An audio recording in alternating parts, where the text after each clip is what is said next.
Hello friends, welcome to Cavin's home. இன்றைக்கி வந்து பார்த்திங்கன்னா முருங்கைக்கீரை மசியலும் ரோட்டுக்கடை காளான் மசாலா தாங்க செய்ய போகிறேன். இது முருங்கைக்கீரை மட்டும் தான் இல்லைங்க, இது எல்லா வகை கீரைகளுக்கும் இந்த மெத்தடே நீங்கள் செய்யலாம். ரொம்ப டேஸ்ட்டாக இருக்குங்க. கண்டிப்பாக இந்த மெத்தட் ட்ரை பண்ணி பாருங்கள். ஒரு வெறும் கடாயில் பச்சரிசி 1 ஸ்பூனும் துவரம்பருப்பு 1 ஸ்பூனும் சேர்த்துக்கோங்க. இது நல்லா பொன்னிறமாக மாறுற வரைக்கும் நல்லா வறுத்துக்கோங்க. இப்போ இது நல்லா பொன்னிறமாக வறுத்துருச்சு. இதை எடுத்து வச்சு மிக்சியில் பவுட்ரு பண்ணிக்கோங்க. அப்புறம் அதே சட்டியில் 3 ஸ்பூன் தேங்காய் எண்ணெய் ஊற்றிருக்கேன். தேங்காய் எண்ணெய் சேர்த்ததும் 1 ஸ்பூன் கடுகு, 2 வரமிளகா, தேங்காய் எண்ணெய் சேர்த்துக்கோங்க கீரை மசியலுக்கு, அப்போ தான் நல்லாயிருக்கும். பூண்டு வந்து 6 பல் பூண்டை பொடிசாக நறுக்கிச்சு, குட்டியாக இதை விட பொடிசாக உங்களால் நறுக்க முடியினாலும் பொடிசாக நறுக்கி சேர்த்துக்கோங்க. இப்போ இதெல்லாம் நல்லா கரண்டி வச்சு நல்லா மிக்ஸ் பண்ணுங்கள். நல்லா பொன்னிறமாக மாறுற வரைக்கும் நல்லா வதக்குங்க. பூண்டு நல்லா ஃப்ரை ஆனுங்க. அதுக்கப்புறம் சின்ன வெங்காயம் 8 போல், அதையும் நீங்கள் நீளமாக கிரி போட்டாலும் சரி, பொடிசாக நறுக்கி போட்டாலும் சரி, அதையும் நல்லா வதக்கிக்கோங்க. இப்போ அது கூட கொஞ்சம் கருவேப்பிலை, சின்ன வெங்காயம் நல்லா வதங்கணுங்க. சின்ன வெங்காயம் பூண்டும் நல்லா வதங்கினதுக்கப்புறம் செய்யும் போதே பார்த்திங்கன்னா அப்படி ஒரு ஸ்மெல், ஒரு ஃப்ளேவர் கொடுக்குங்க. அதுக்கப்புறம் அது ஒரு சைடு வதங்கிட்டு இருக்கட்டும். மிக்ஸி ஜாரில் 10 சின்ன தேங்காய் துண்டு, 3 வரமிளகா, மிளகு 1/2 ஸ்பூன், ஜீரகம் 1/2 ஸ்பூன் சேர்த்துக்கோங்க. இதை நல்லா பச்சையாக தண்ணி ஊற்றி பேஸ்ட்டாக அரைச்சி எடுத்துக்கோங்க. இப்போ இது ஒரு பக்கம் பாருங்கள், இது நல்லா கோல்டன் ப்ரௌன் மாதிரி இந்த மாதிரி நல்லா வதங்கிடணுங்க. இந்த மாதிரி நல்லா வதங்கினதுக்கப்புறம் நம்ம மிக்சியில் இப்போ அரைச்சோம் இல்லைங்க பச்சையாக அந்த பேஸ்ட்டு, தேங்காய் அந்த பேஸ்ட்டு சேர்த்துக்கோங்க. சேர்த்து இது பார்த்திங்கன்னா இந்த மாதிரி சிம்மிலேருந்து கொஞ்சம் மீடியம் ஃப்ளேமில் வச்சு இந்த மாதிரி நம்ம அடுப்பில் வந்து கரண்டி வச்சு கிண்டிகிட்டே இருக்கணுங்க. தண்ணி சேர்க்கக்கூடாது. இது நல்லா பச்சை வாசனை போகிற அளவுக்கு இந்த மாதிரி நல்லா கரண்டி வச்சு நம்ம மிக்ஸ் பண்ணிகிட்டே இருக்கணும். இப்போ பாருங்கள், அது நல்லா ஃப்ரை ஆகிடுச்சு. இந்த சமயத்தில் நம்ம வறுத்து வச்சோங்க பச்சரிசி துவரம்பருப்பு பொடி, அதை வந்து 1 ஸ்பூன் சேர்த்துக்கோங்க. இது எதுக்கு சேர்க்குறோன்னா குழம்போட திக்னஸ்க்கு தான் சேர்க்குறோம். இது சேர்த்ததுக்கப்புறம் 1/2 டம்ளர் போல், 1/2 டம்ளர்லேருந்து 3/4 டம்ளர் அளவுக்கு புளி தண்ணி சேர்த்துக்கோங்க. ஒரு டீ குடிக்கிற டம்ளர் இருக்குல்லங்க, அதில் ஒரு 3/4 டம்ளர் அளவுக்கு புளி தண்ணி சேர்த்துக்கோங்க. தண்ணியே சேர்க்கக்கூடாதுங்க. இப்போ இது நல்லா மிக்ஸ் பண்ணி விட்டுட்டு நல்லா புளி தண்ணி வந்து கொதிச்சிட்ருக்குங்க. அது கூட தேவையான அளவு உப்பு சேர்த்துக்கோங்க. நீங்கள் இது உங்களுக்கே தெரியுங்க. இப்போ பாருங்கள், புளித்தண்ணி நல்லா வற்றிடுச்சு. இந்த மாதிரி வற்றி நல்லா திக் பேஸ்ட்டாக அந்த மாதிரி வரும்போது இப்போ நம்ம முருங்கைக்கீரை வந்து பறித்து வச்சுருப்போம்லங்க, 4 கொத்து தண்ணியில் நல்லா அலசி 4 கொத்து, ஒரு கைப்பிடி அளவு, 4 கைப்பிடி அளவு வந்து சேர்த்துக்கோங்க. இது 3 பேர் 4 பேர் சாப்பிட்லாங்க. நான் செய்கிற அளவு இதே அளவுகளோடு நீங்கள் செஞ்சு பாருங்கள். கண்டிப்பாக அந்த ரெசிபி செய்யும் போதே பார்த்திங்கன்னா வீடே கமகமன்னு மணந்துச்சுங்க. அந்தளவுக்கு ஒரு நல்ல ஒரு ஹெல்த்தி அண்ட் டேஸ்டியான ரெசிபி. எப்போவுமே நம்ம கீரை மசியல் செய்வோம், ஆனால் நம்ம இந்த மாதிரி தனியாக வதக்கி செய்யவே மாட்டோம். இந்த மாதிரி செஞ்சு பாருங்கள்.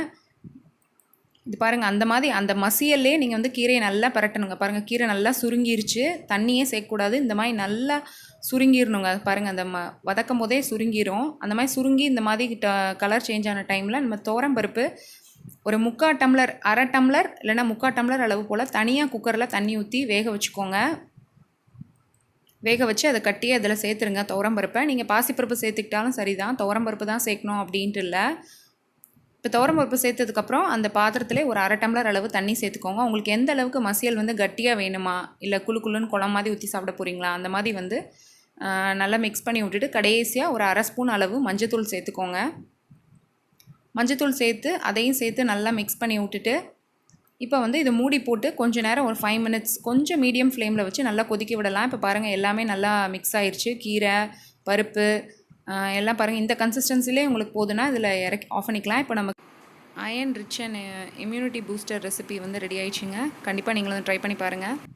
அடுத்து வந்து பார்த்திங்கன்னா ரோட்டுக்கடை காளான் மசாலா தான் செய்ய போகிறேன். இதுக்கு வந்து பார்த்திங்கன்னா ஒரு பவுல் எடுத்திருக்கேன். பவுலில் நீங்கள் காளான் எவ்வளோ எடுத்துக்கிறீங்களோ அதே அளவு வந்து முட்டைக்கோஸை தண்ணியில் கழுவி எடுத்து வச்சுருங்க. காளான் வந்து இந்த மாதிரி குட்டி குட்டி பீசஸாக நறுக்கும். ஒரு பாக்ஸ் வந்து வாங்குவோம்லங்க காளான் வந்து 40 ருபீஸ்க்குன்னு, அந்த பாக்ஸ் ஃபுல்லாகவே நான் வெட்டி போட்டிருக்கேன். நல்லா கழுவிக்கோங்க. அதுக்கப்புறம் அது கூட மைதா வந்து 2 கப் சேர்த்துருக்கேன். கார்ன்ஃப்ளவர் மாவு 1 கப் சேர்த்துக்கோங்க. இந்த ரெசிபிக்கு மைதா சேர்த்தா தாங்க நல்லாயிருக்கும். 1/2 ஸ்பூன் கரம் மசாலா சேர்த்துருக்கேன். கரம் மசாலா சேர்த்ததுக்கப்புறம் தனி மிளகாய்த்தூள் 2 ஸ்பூன் சேர்த்துக்கோங்க. இது சேர்த்ததுக்கப்புறம் 1 ஸ்பூன் அளவு உப்பு சேர்த்துக்கோங்க. இதே அளவுகளோடு செய்யுங்க. உங்களுக்கு கண்டிப்பாக அந்த காளான் மசாலா சூப்பராக வருங்க. சேர்த்ததுக்கப்புறம் கைட்டே நல்லா பிசைஞ்சுக்கோங்க. முட்டைக்கோஸ்லேயும் காளான்லேயும் வந்து ஈரம் இருக்கும், இருந்தால் லைட்டாக தண்ணி ஊற்றி இந்த மாதிரி கட்டியாக பிசைஞ்சு வச்சுக்கோங்க. தண்ணி போட்டுறக்கூடாது, லேசாக தண்ணி ஊற்றி பிசைஞ்சுக்கோங்க. இப்போ வந்து ஒரு கடாயில் எண்ணெய் வச்சு இது வந்து அப்படியே உடனே டைரெக்டாக எடுத்து சப்பையாக இப்படி தட்டி உள்ளே போட்டுருங்க. அந்த மசாலா மிக்ஸ் பண்ணி நம்ம ரொம்ப நேரம்லாம் வைக்க வேண்டாம். உடனே இப்படி எண்ணெய் காய வச்சு இப்படி சப்பையாக போட்டுக்கோங்க, தடியாக போட்டுறாதீங்க. இப்போ இது ஒரு சைடு நல்லா வெந்ததுமே உங்களுக்கு தெரியுங்க. பாருங்கள், மேலே மட்டும் மாவாக இருக்குது. இது இப்போ திருப்பி போட்டுடலாம். இந்த மாதிரி ப்ரௌனாக திருப்பி போட்டு இது ஒன்று ஒன்றா தனியாக எடுத்து வச்சிடலாம். இது வந்து தனியாக இப்படியே சாப்பிட்லாங்க. நம்ம இதுக்கப்புறம் மசாலா செய்யாமல் இந்த ரெசிபி மட்டுமே அப்படியே சாயங்காலம் வந்து ஈவினிங் பக்கோடா மாதிரி குழந்தைங்களுக்கு இப்படியும் செஞ்சு கொடுக்கலாம். நான் மைதா சேர்த்துருக்கனால கொஞ்சம் அன்ஹெல்த்தி தான், பட் காளான் வந்து ரொம்ப நல்லது உடம்புக்கு. இது எப்போமா ஒரு தடவை இந்த மாதிரி செஞ்சு சாப்பிட்லாங்க, அடிக்கடி சேர்க்க வேணாம் மைதா. அதுக்கப்புறம் அது தனியாக ஃப்ரை பண்ணி இருக்கட்டும். இன்னொரு கடாயில் 3 ஸ்பூன் எண்ணெய் ஊற்றி அதில் இப்போ பெரிய வெங்காயம் 2 போல் சாப் பண்ணி அதில் சேர்த்துக்கோங்க. அது கூட ஒரு பச்சை மிளகா நறுக்கி சேர்த்துருக்கேன். தேவையான அளவு கருவேப்பிலை சேர்த்துக்கோங்க. இதில் வெங்காயம் இதெல்லாம் நல்லா வதங்கினதும் 4 ஸ்பூன் அளவு இஞ்சி பூண்டு விழுது சேர்த்துக்கோங்க. இப்போ இது நல்லா வெங்காயம் இதெல்லாம் நல்லா ஃப்ரை ஆகி இந்த மாதிரி வற்றி வர ஸ்டேஜில் 3 தக்காளி பச்சையாக மிக்சியில் தண்ணி சேர்க்காமல் தக்காளி மட்டுமே பேஸ்ட்டாக அரைச்சி எடுத்துக்கோங்க. இப்போ வெங்காயம் தக்காளி இஞ்சி பூண்டு பேஸ்ட்டு இதெல்லாம் நல்லா நல்லா வற்றி இந்த மாதிரி வர்ற ஸ்டேஜில் பாருங்கள், தக்காளி கலர் மாறிச்சு. இப்போ 1/2 ஸ்பூன் மஞ்சத்தூள், 1 ஸ்பூன் கரம் மசாலா, அப்புறம் 1 ஸ்பூன் தனியாத்தூள், மல்லித்தூள், அப்புறம் 2 ஸ்பூன் மிளகாய்த்தூள். ஏற்கனவே நம்ம காளானில் வந்து மிளகாய் போட்டு விரவிருக்கோங்க, அதுக்கேற்ற மாதிரி நம்ம டேலி பண்ணி இங்கே போடணும். அதுக்கப்புறம் 1 ஸ்பூன் உப்பு, இந்த மசாலாவுக்கு தேவையான உப்பு. இப்போ கரம் மசாலா, மல்லித்தூள், மிளகாய்த்தூள் இது 3ஐயும் உப்பு இதெல்லாம் சேர்த்து தக்காளி கூட நல்லா மிக்ஸ் பண்ணிக்கோங்க. அந்த பச்சை வாசனை போகிற அளவுக்கு நல்லா அப்படி மிக்ஸ் பண்ணி விட்டதுக்கப்புறம் இது வந்து உங்களுக்கு குழம்பு வந்து இப்போ பாருங்கள் ட்ரையாக இருக்குது இந்த மசாலா. அதனால் அதில் கார்ன்ஃப்ளவர் மாவு வந்து 1 ஸ்பூன் வந்து தண்ணியில் கரைச்சி நான் வந்து ஒரு பாத்திரத்தில் தண்ணியில் கரைச்சி இதில் சேர்த்துக்கோங்க. அப்போ தான் உங்களுக்கு ஒரு குழுக்குழுப்பு கிடைக்கும். உங்களுக்கு இன்னும் அதிகமாக வேணும் கார்ன்ஃப்ளவர் மாவு சேர்த்து பார்த்திங்கன்னா அப்படியே வந்து இருக்குங்க, அடுப்பில் இருக்க வந்து அப்படியே ட்ரை ஆகும், வற்றி வரும். வேணும்னா உங்களுக்கு இன்னொரு ஸ்பூன் சேர்த்து கலக்கி போட்டுக்கோங்க. எங்கள் வீட்டில் நீங்கள் எத்தனை பேர் சாப்பிட்றீங்களோ அந்தளவுக்கு செஞ்சுக்கோங்க. இப்போ இது கார்ன்ஃப்ளவர் மாவு சேர்த்ததுமே பார்த்திங்கன்னா இந்த மாதிரி நல்லா மிக்ஸ் பண்ணி விட்டுட்டு அதுக்கப்புறம் இந்த காளான் ஃப்ரை பண்ணி வச்சுடுங்க. அதை வந்து சின்ன பீஸாக பிச்சு வச்சுக்கோங்க. நல்லா ஆறிடும்.